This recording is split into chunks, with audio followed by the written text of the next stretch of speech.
अभी तो जीत के आए हो ना आप। श्री मिथुन Reddy, PV Mithun Reddy.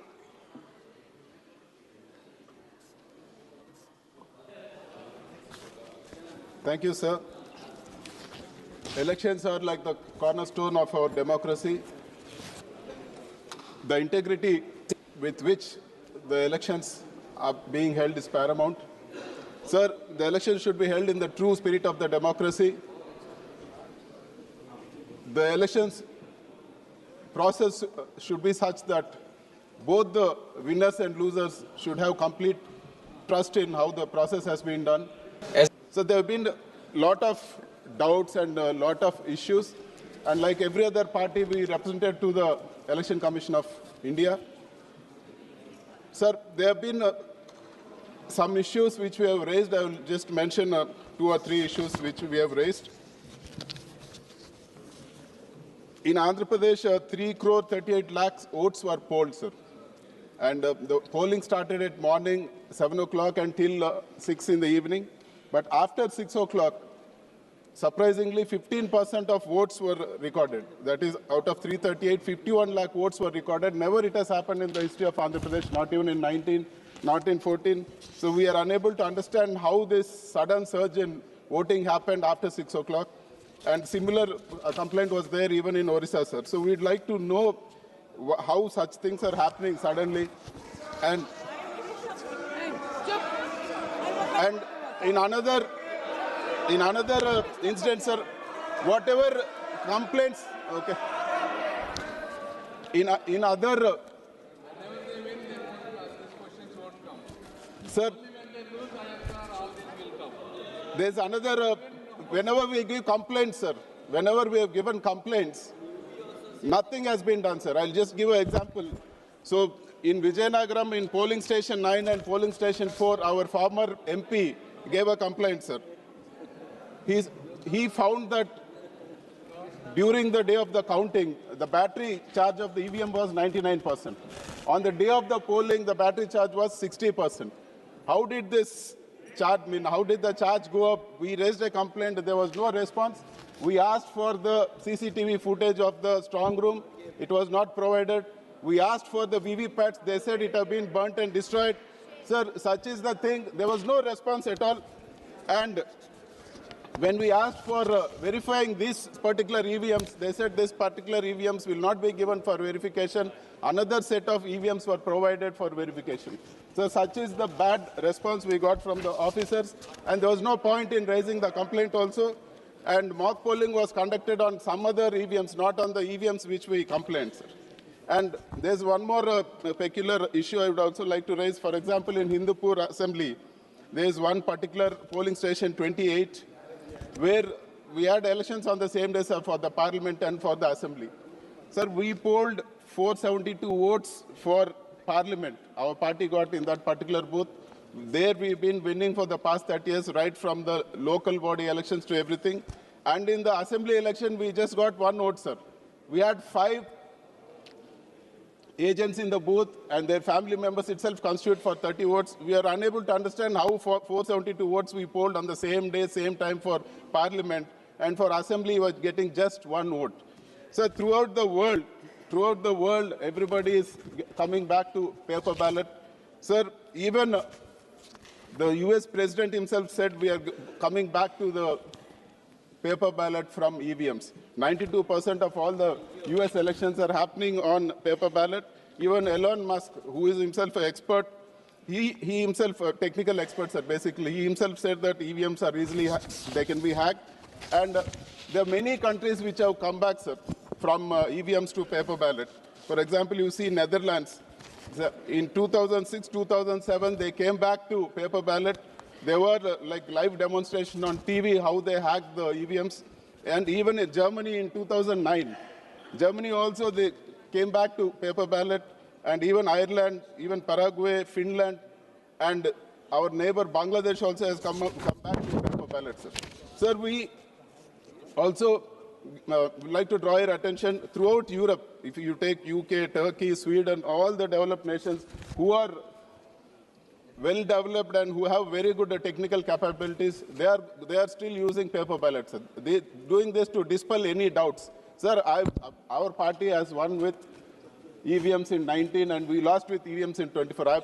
My 3 elections we won with EVMs, sir. But still I have some doubts and I want to dispel these doubts. The government should act and take everybody's suggestion, and we should come back to paper ballots, sir. That is our request. And sir, we would like to make some suggestions. One is that we want the paper ballot system to be back. And the second point is, sir, we are okay with SIR or we are okay with any vote division, any process, as long as all sections of society are comfortable with it. And third, all parties should have access to webcasting, sir. There should be webcasting in all the polling booths, and webcasting should be accessible to any booth. The CCTV footage of any booth should be available to any party, and the election should be held in a transparent process. Thank you very much, sir. Shri Rahul Gandhi.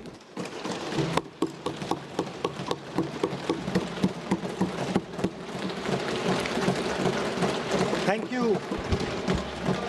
Thank you, Speaker, sir, for letting me speak on this really important matter.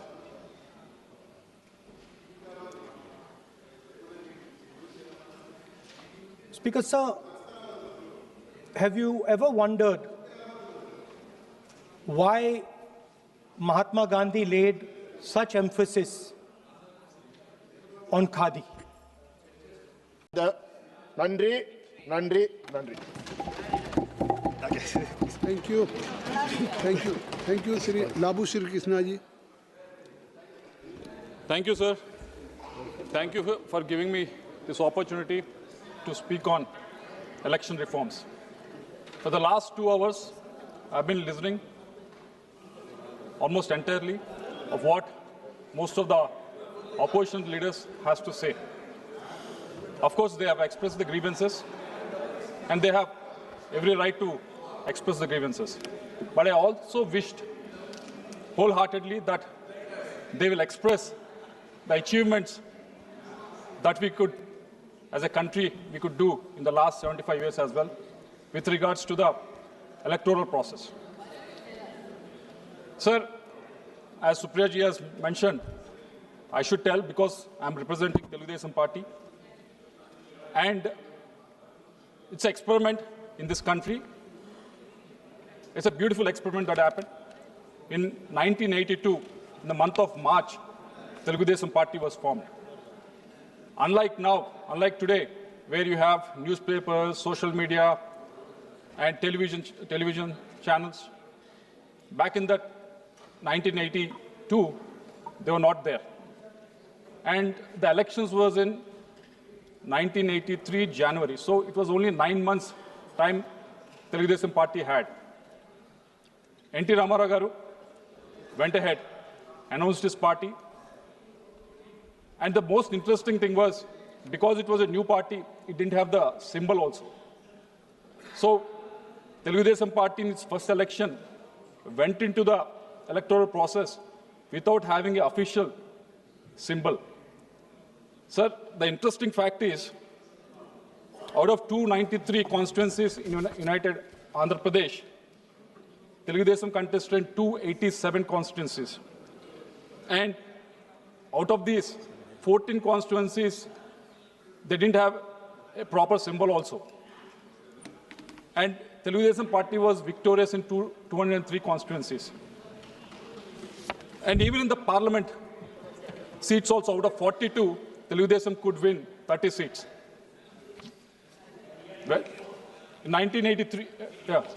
So when the party didn't have official symbol, when party didn't have enough time to campaign, still the voters have come forward and voted in favor of Telugu Desam Party and brought it to the into the power, sir. Why I'm telling you this is, this shows the intelligence and wisdom of Indian electorate. I wish the opposition leaders who have spoke on this would have expressed this idea also in this house, because a lot of youngsters are watching it. They would also appreciate it. Not only this, there are other things that we could achieve in the last 75 years. They compared Germany, they compared USA and all those things, all those countries. I wish when they are comparing with all these countries, they also should have compared in the way that India has given universal adult franchise, which the other countries couldn't do on the first day itself. For USA, it took almost more than 176 years after independence. After 176 years of independence, it could give it. United Kingdom, it took 96 years. Canada, it took 93 years after independence. France, it took 152 years after independence. But India, we could do it in the first day itself. And our electorate came forward, our citizens came forward and voted. And a lot of people have said at that time, like yesterday, I think Hudaji was quoting Winston Churchill also, that this experiment is going to fail because this is too alien to India. But election after election, we have seen the success of it. Not only that, I wish, because this is a success, you should have actually at least expressed it. Instead of trying to just express your grievances, even the credit also he can take sometimes. माननीय सदस्य, please chair को address करें. And not only this, ma'am, giving the right to vote is one thing, but how you can make sure that most of the people can turn up and vote. In 1951-52, in the first election, there are 44.87% who have turned up to vote. And in the recent election, in 2024, 65.8% have come out and vote. If you take out the urban constituencies and consider only rural constituencies like mine, it would go up more than 75%, ma'am. And the most interesting thing is, in the last two elections, in 2019 and 24, the women out-voted men, ma'am. This is a success that I think we should express it. But somehow they missed it, ma'am. And not only this, there's a maturity that has been shown in the voting patterns also, ma'am. They've been talking about various other things, but I want to put this on record. In the state elections that have happened after the independence, 385 times the elections happened in various states for the assembly. And from the first 35 years, from 1951 to 1986, 56 times the government has changed in the states. And in the last 35 years, from 1987 to 2002, 133 times the government has changed in the states. So it shows the maturity, it shows how much educated our voters are about the society.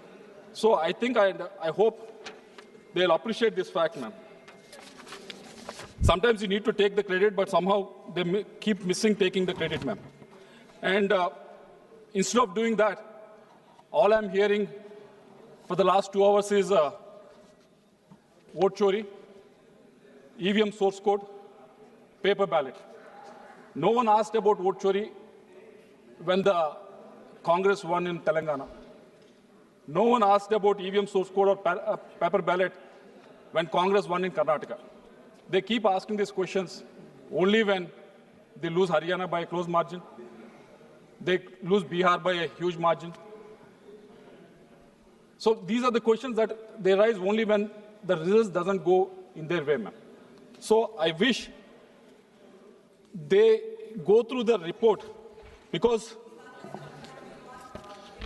yes, thanks for taking up Tamil Nadu, because this is coming from the newspaper that is published in Tamil Nadu only by Hindu, and I'm sure you are the Kanimoji senior member sitting here. Kanimoji senior member sitting here. He is the chairman of the workers' union of this newspaper. It's a very credible newspaper, the Hindu, and it has published the report. It has published this report. It has published this report. Of course, if you have gone through the articles that they published, even before the Bihar election also, if you have gone through it. जब आपकी बारी आए तब आप बोलिएगा, please बोलने दीजिए. आप बोलिए. No, it's okay. आप बोलिए, प्लीज. बोलिए. माननीय सदस्य, आप चेयर को एड्रेस करिए. So this is the report that have come out in the Hindu newspaper, ma'am, and it's a very credible newspaper.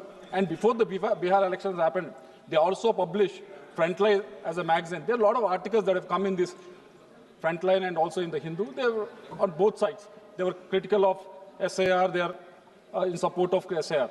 But after the election was over, they came up with this report. What they were saying in this report was they have analyzed two things.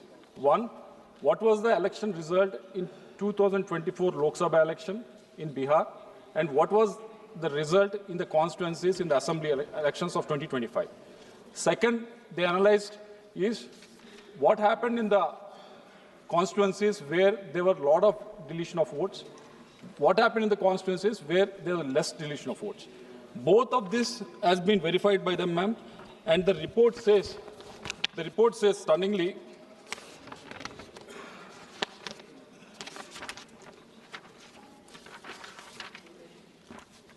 constituencies with the large deletions did not show higher gains for NDA or any other party. So I hope you won't fall in this trap that's been laid by Congress.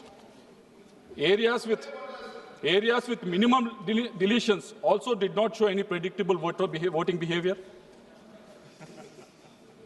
And also, the scatter plot showed no pattern, no tilt, meaning the SIR did not favor any one side or disadvantage the other side. This is what the report says. So, for the last two hours, whatever they're trying to make from the opposition side, ma'am, I hope they'll get hold of this report and try to read this report so that next election they're going through, I hope they won't fall in the trap of the Congress, ma'am.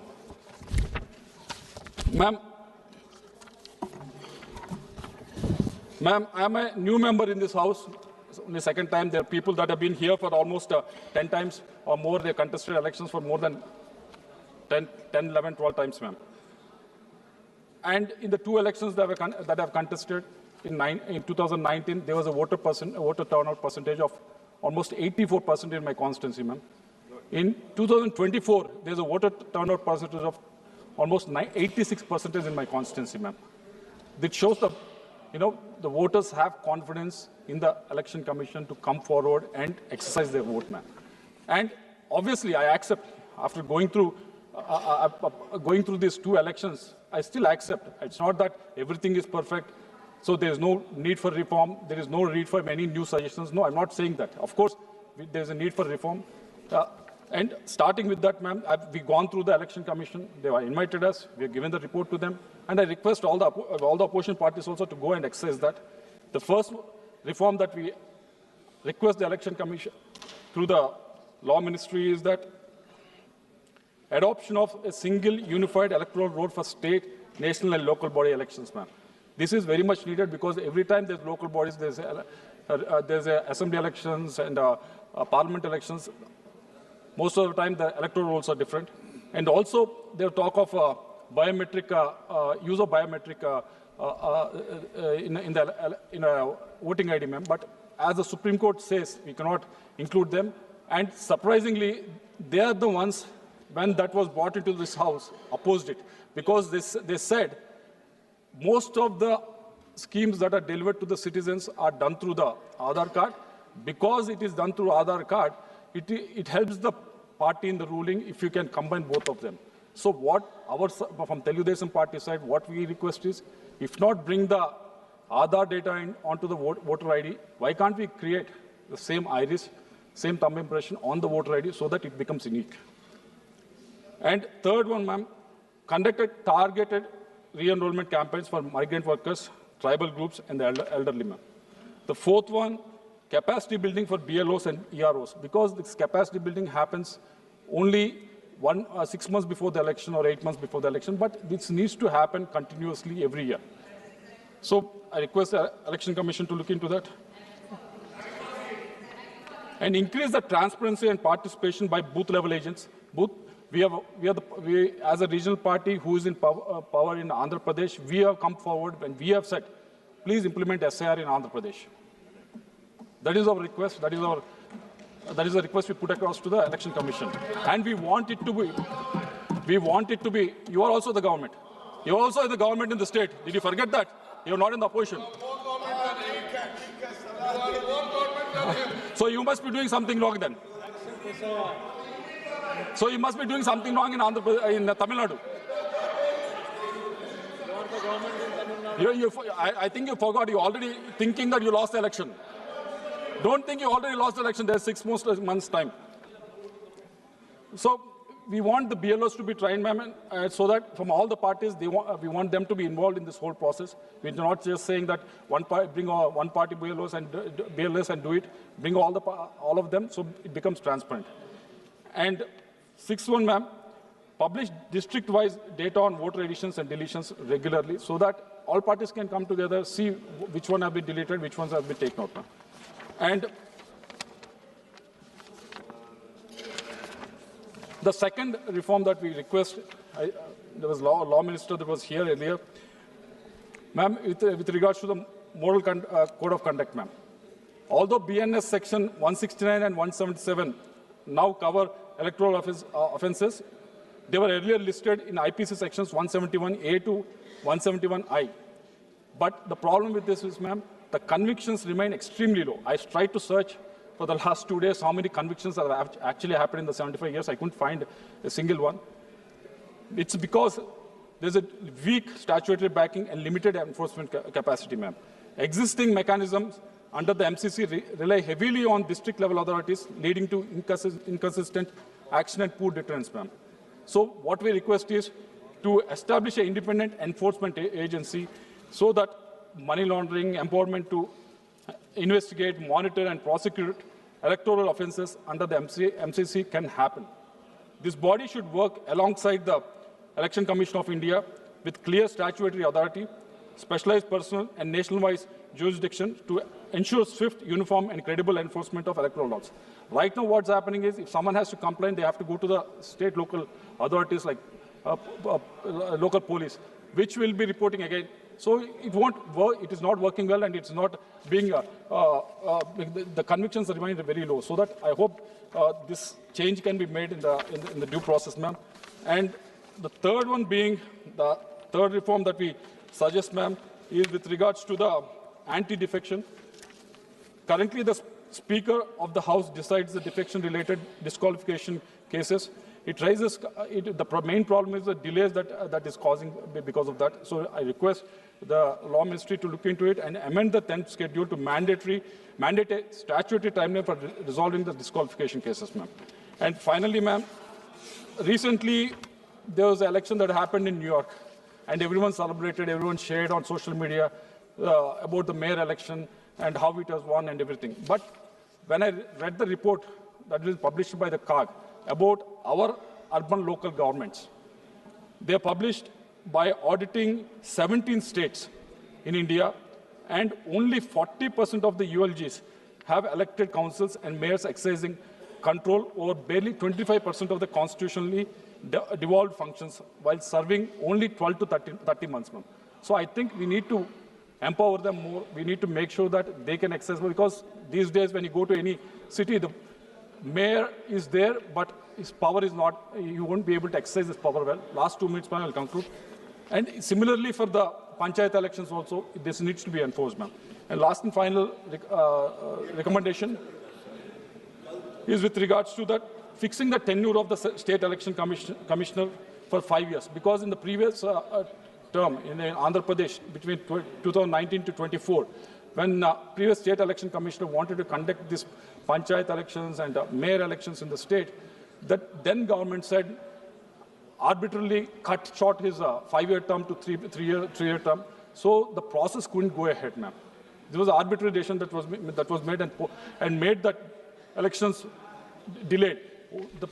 The ones that have really suppressed was the citizens of the state, ma'am. So I request to amend Article 243 of Part 9A of the Indian Constitution, so that this, to strengthen the functioning of the State Election Commission, this will actually, I'm not asking you to encroach upon the federal structure of it, but define a guidelines to that, so that the State Election Commission can function independently in the states, and also strengthen the electoral process in the state governments also, ma'am.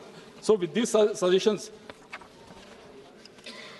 we are all here for maybe for a few years as MPs. Maybe some lucky ones will be here for maybe decades. But the ones that will stay here are the ones that will stay here are the institutions, ma'am. Institutions, we need to support them, we need to strengthen them. That is what we should work here, that is what we should be discussing about here. Instead of demeaning these institutions, we should be working towards strengthening them. I hope all parties will come together, come forward and put the proposals on how to strengthen the Election Commission as an institution rather than demean it, ma'am. With this, I thank you for giving me the option. Thank you.